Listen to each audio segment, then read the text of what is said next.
Hey there guys, my name is Marcus, and in this video I'll show a simple way how we can delete all posts in bulk on Facebook. So let's start. When you're going to be on Facebook or when you're going to use the application, you just want to be on your profile, and then next to the add to the story you're going to see three dots here. Let's click on it, and right here you're going to see edit profile, archive, view as activity log, and you're looking for activity log.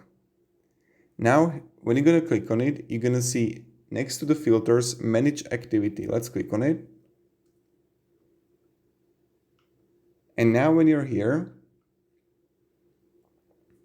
you're going to see your photos.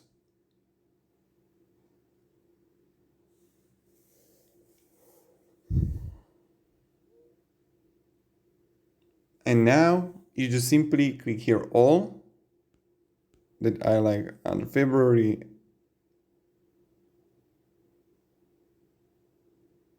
And then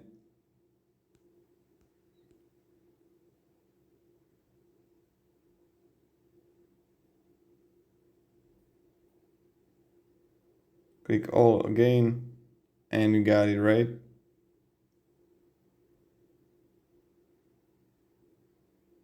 $49, and I would just trash it.